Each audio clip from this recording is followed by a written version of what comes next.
E se o maior mistério sobre vida extraterrestre não for eles existem, mas sim nós sabemos interpretar os dados? Recentemente, o presidente dos Estados Unidos declarou que pretende solicitar a divulgação de arquivos governamentais relacionados a OVNIs, ou no termo técnico atual, WAPs. Essa proposta envolve pressionar órgãos de inteligência a tornarem públicos documentos antes classificados como confidenciais sobre possíveis contatos, registros militares e fenômenos aéreos não identificados. Mas aqui começa a parte importante. A pergunta científica não é eles estão escondendo alienígenas, mas sim o que exatamente significa um fenômeno não identificado. Porque em ciência, não identificado não significa extraterrestre. Significa apenas que os dados são insuficientes. E aqui no Matematizei, nós vamos esclarecer isso. Vamos falar então hoje de física orbital, astrobiologia, estatística bayesiana, teoria da informação, cosmologia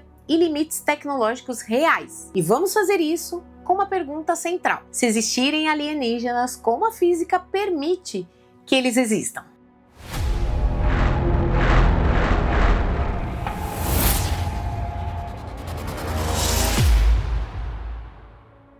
Bom, antes de falarmos de OVNIs, precisamos falar de probabilidade. Em 1961, o astrônomo Frank Drake propôs uma equação famosa, a equação de Drake. Ela tenta estimar quantas civilizações tecnológicas podem existir na Via Láctea. Quando inserimos valores conservadores, o resultado frequentemente não é zero. Ou seja, estatisticamente não seria absurdo que outras civilizações existam. Mas então surge o chamado paradoxo de Fermi, associado ao físico Enrico Fermi. Se o universo é tão grande e antigo, onde está todo mundo? A Via Láctea tem cerca de 13 bilhões de anos. A Terra, 4,5 bilhões. Se outra civilização tivesse apenas alguns milhões de anos de vantagem tecnológica, uma fração insignificante em escala cósmica, ela poderia teoricamente colonizar a galáxia inteira, mesmo viajando a velocidades em torno de 10% da velocidade da luz. Isso não é ficção. Civilizações avançadas poderiam manipular a métrica do espaço-tempo, como propulsão a Cuvier, e a manipulação de redes gravitacionais, buracos de minhoca,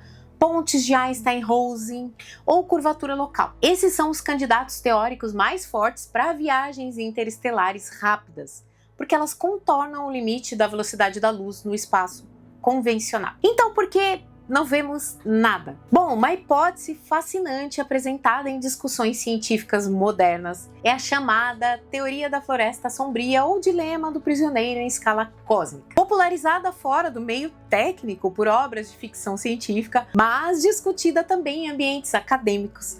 A ideia é bastante simples. O universo seria como uma floresta escura. Cada civilização seria um caçador silencioso. Revelar sua posição poderia ser fatal. Do ponto de vista da física e da teoria dos jogos, isso não é absurdo. Se recursos são limitados, energia é valiosa, civilizações desconhecidas podem ser hostis e o tempo de reação é longo. Então o equilíbrio de Nash pode favorecer o silêncio. E a consequência? Bem, o universo pode estar cheio de vida inteligente, mas estrategicamente invisível. Isso explicaria o silêncio de rádio, mas não explica relatos de OVNIs. Então, vamos separar duas coisas fundamentais: vida extraterrestre e visitação extraterrestre. São hipóteses completamente diferentes. Vamos assumir, por hipótese científica, que uma civilização avançada exista. Ela conseguiria chegar até aqui? A primeira barreira é a distância. A estrela mais próxima, que é Próxima Centauri, está a 4,24 anos-luz. Um ano-luz equivale a cerca de 9,46 trilhões de quilômetros. Mesmo a 10% da velocidade da luz, algo muito além da nossa capacidade atual, a viagem levaria mais de 40 anos. E isso exige uma energia colossal. Energia cinética relativística cresce drasticamente conforme nos aproximamos da velocidade da luz. Não é apenas um problema de engenharia, é um problema termodinâmico. Como que a gente faria para dissipar esse calor? Como proteger contra a poeira interestelar? Como manter sistemas funcionando por décadas ou séculos? Essas são questões reais estudadas em física de plasma, engenharia espacial e relatividade restrita. Elas não são impossíveis, mas são extremamente desafiadoras. E se não estivermos procurando do jeito certo? A astrobiologia moderna considera possibilidades como sondas automatizadas, inteligência artificial interestelar, bioassinaturas atmosféricas, tecnoassinaturas indiretas. Projetos como o SET não procuram discos voadores, eles procuram padrões estatisticamente anômalos em sinais eletromagnéticos, porque a física impõe limites, mas também permite criatividade. Uma civilização milhões de anos mais antiga que a nossa não precisaria enviar tripulações biológicas. Ela poderia enviar máquinas autorreplicantes, microsondas, estruturas passivas de monitoramento. Isso nos leva a um ponto bastante delicado. A maioria dos relatos de OVNIs envolve acelerações abruptas, mudanças instantâneas de direção e ausência de assinatura térmica compatível com propulsão convencional. Se esses dados forem corretos, e isso é um grande se, então temos 3 possibilidades: erro de medição, fenômeno atmosférico mal compreendido ou física ainda não compreendida. Note que o que não está na lista é definitivamente alienígena. A ciência não dá esse salto. Relatórios recentes sobre o APS mostram algo bastante importante. Grande parte dos casos é resolvida como drones, balões, artefatos ópticos, interferência de sensores, satélites, até mesmo a ISS, satélites da Starlink. Um pequeno percentual permanece inconclusivo. Mas inconclusivo não significa que é inexplicável. Significa que os dados são insuficientes. E aqui entra a estatística. Quando você trabalha com milhões de observações aéreas, um pequeno percentual anômalo é esperado. Isso é ruído estatístico. Mas a pergunta científica é: esse percentual é maior do que o esperado por erro instrumental? Até agora, as análises públicas indicam que não há evidência robusta de tecnologia não humana, mas também indicam que precisamos de sensores melhores. E isso é interessante, porque a ciência cresce justamente onde os dados são ambíguos. Bom, então voltamos à pergunta inicial. Quando líderes políticos falam em liberar arquivos sobre OVNIs, isso significa exatamente o quê? Transparência institucional. Se a vida é comum no universo, por que ainda não encontramos nenhuma evidência inequívoca? A física e a evolução permitem que civilizações tecnológicas sobrevivam por tempo suficiente para se tornarem interestelares? Bom, quando Frank Drake propôs sua equação em 1961, muitos parâmetros eram praticamente desconhecidos. Hoje a situação é totalmente diferente. Graças a missões como Kepler, TESS, até mesmo James Webb, sabemos que a maioria das estrelas possui planetas e uma fração significativa tem planetas na zona habitável. Exoplanetas rochosos também são comuns. E isso muda completamente o primeiro bloco da equação de Drake. O universo não é pobre em planetas, ele é abundante. Então o gargalo não está na formação planetária, pode estar em outro lugar. O conceito do grande filtro surge como tentativa de resolver o paradoxo de Fermi. A ideia é bem simples, porém perturbadora. Entre a formação de um planeta habitável e uma civilização interestelar existe uma barreira estatisticamente improvável. Essa barreira pode estar no surgimento da vida, na transição para a vida complexa, na evolução da inteligência ou na sobrevivência tecnológica. Se o filtro estiver no passado, ótimo, somos raros. Se estiver no futuro, preocupante, porque significaria que civilizações tendem a se autodestruir antes de se tornarem interestelares. E aqui a física encontra a sociologia. Energia nuclear, mudança climática, inteligência artificial, colapsos ecológicos, nenhuma dessas coisas é ficção. São equações termodinâmicas e sistemas complexos reais. Talvez o silêncio cósmico seja um cemitério estatístico. E quando falamos em vida alienígena, a ciência não imagina homenzinhos verdes. Ela procura desequilíbrios químicos detectáveis à distância. Por exemplo, se detectarmos um exoplaneta cuja atmosfera contenha simultaneamente oxigênio e metano, isso é bastante interessante, porque esses dois gases reagem entre si. Sem reposição constante, eles desaparecem. Na Terra, quem mantém esse desequilíbrio é a vida. O James Webb já começou a detectar composições atmosféricas de exoplanetas. Ainda não temos confirmação de bioassinaturas, mas temos capacidade instrumental real para buscá-las. E isso é revolucionário. Além de vida biológica, podemos procurar sinais de tecnologia. Exemplos estudados seriamente na literatura São emissões de rádio artificiais, padrões de laser coerentes, megaestruturas orbitais, alterações espectrais anômalas. Um caso famoso foi a estrela Tab-Star. Ela apresentou quedas de luminosidade incomuns. Alguns especularam sobre megaestruturas, mas análises posteriores indicaram poeira irregular como explicação mais provável. Isso mostra algo fundamental. A ciência testa hipóteses ousadas, mas elimina aquelas que não resistem aos dados. Agora vamos entrar na parte mais dura da física. A relatividade restrita impõe limites claros. Nada com massa pode ultrapassar a velocidade da luz. A energia necessária para acelerar uma nave de 1000 toneladas a 1/10 da velocidade da luz é absurda. Estamos falando de escalas comparáveis ao consumo energético de civilizações inteiras. Além disso, poeira interestelar se torna um projétil relativístico. A radiação cósmica aumenta no espaço interestelar e a dilatação temporal entra em jogo. O tempo passa mais devagar para quem se move muito rápido ou está próximo de um campo gravitacional intenso. Isso não impede a viagem interestelar, mas torna ela lenta e energeticamente cara. Isso torna bastante improvável que civilizações cruzem a galáxia de forma casual. Viagens podem ocorrer, mas provavelmente são raras, estratégicas e altamente calculadas, o que enfraquece a ideia de visitas frequentes e aleatórias. Uma civilização com milhões de anos de avanço poderia ter resolvido parte desses problemas? Talvez, mas a física não muda, ela apenas permite engenharia mais eficiente. Mesmo assim, qualquer nave precisaria dissipar a energia, seguir conservação de momento, produzir assinaturas detectáveis. Até hoje, nenhum dado observacional robusto mostrou violação dessas leis. Isso é importante porque qualquer alegação extraordinária precisa de evidência extraordinária.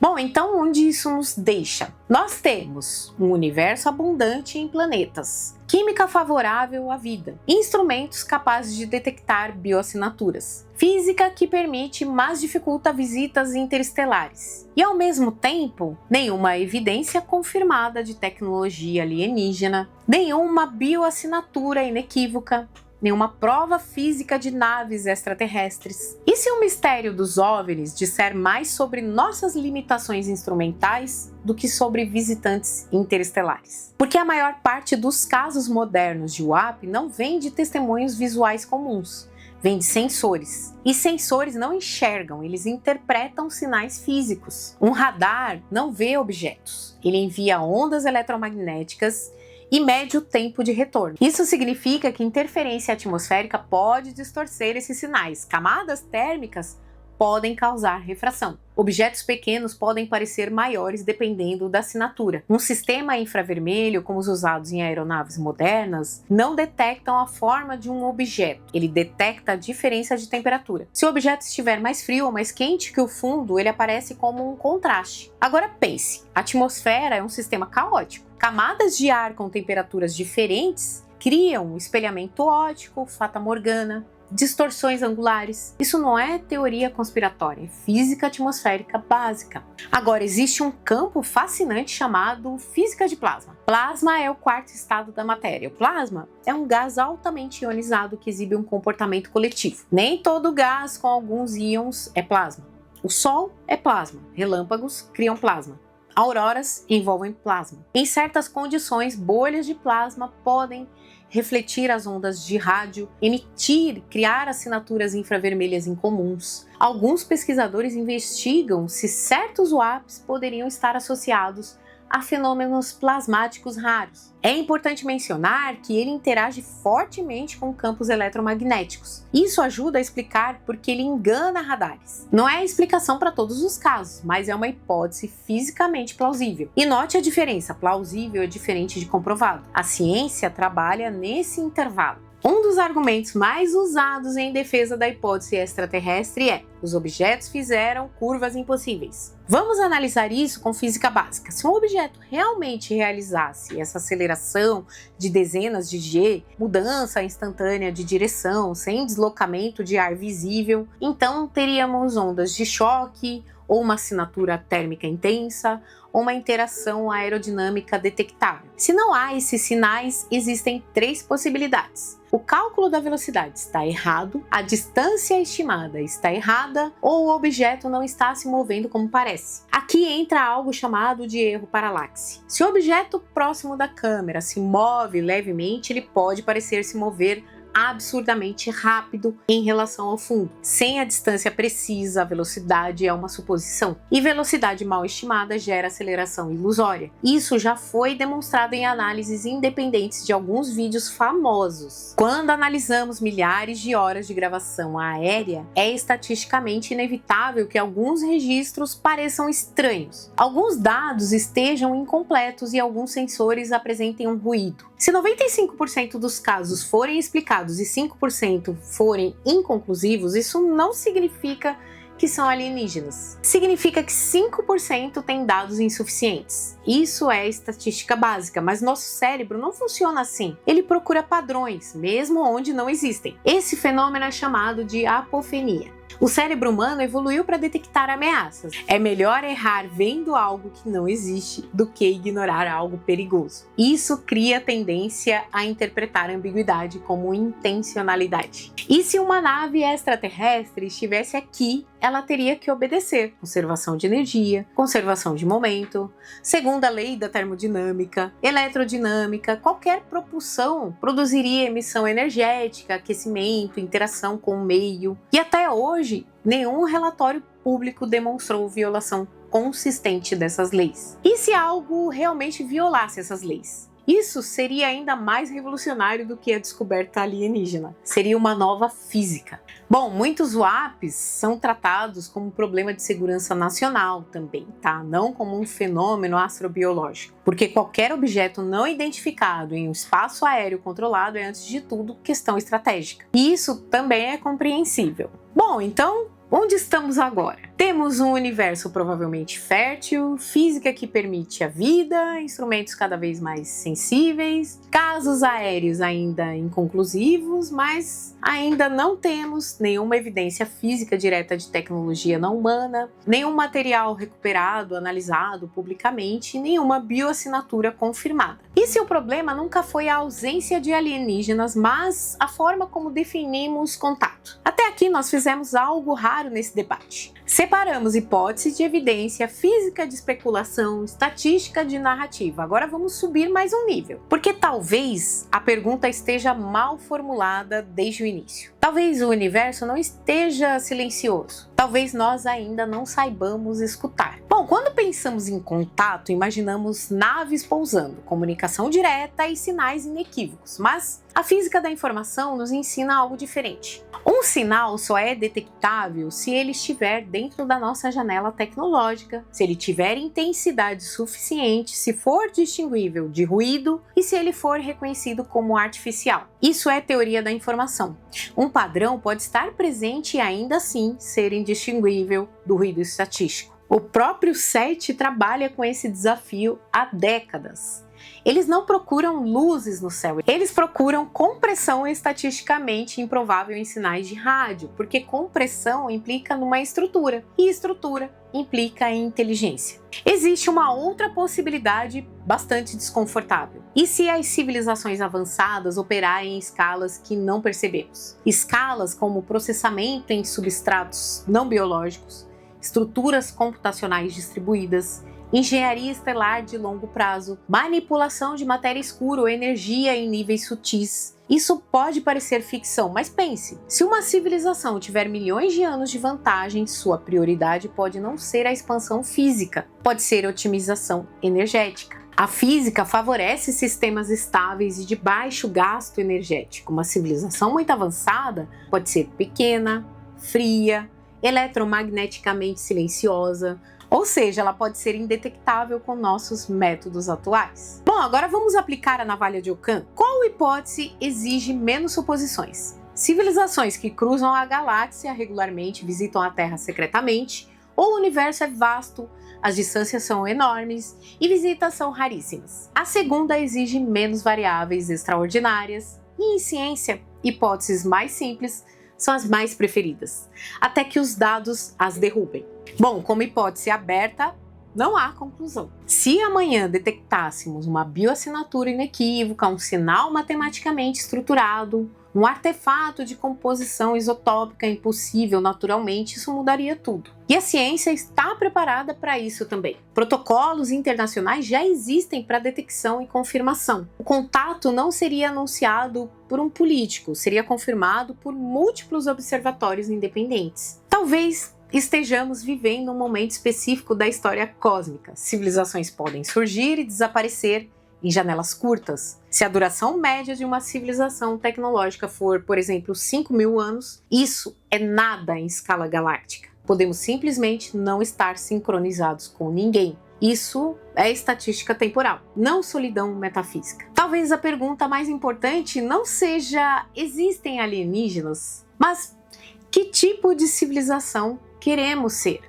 Uma que se autodestrói antes de atravessar o próprio sistema solar, ou uma que aprende a usar energia com responsabilidade, compreende os limites da física, evolui tecnologicamente sem colapsar ecossistemas. O verdadeiro grande filtro pode ser ético. E essa é uma discussão científica também, porque sistemas complexos colapsam quando ultrapassam limites energéticos. Isso é física, não é filosofia. O que podemos afirmar com honestidade científica? O universo provavelmente abriga vida em algum lugar. A física permite viagens interestelares, mas as torna difíceis. Não temos evidência robusta de visitação alienígena e a busca científica está mais avançada do que nunca. E talvez o ponto mais importante, o mistério não é a fraqueza da ciência, é o combustível para ela continuar operando. Se você gosta de análises que não apelam para sensacionalismo, não ignoram dados e não tem medo de perguntas difíceis, se inscreva aqui no Matematizei. Aqui a gente não tenta vencer o universo no argumento, a gente tenta entender como ele funciona. Se esse vídeo expandiu sua visão, deixa o like, compartilha e comenta. Você acha que estamos sozinhos? Ou acha que estamos procurando do jeito errado? Se você curtiu esse tema, eu recomendo você assistir os vídeos que eu vou deixar aqui na tela final, tá bom? Assim você pode aprofundar os seus conhecimentos.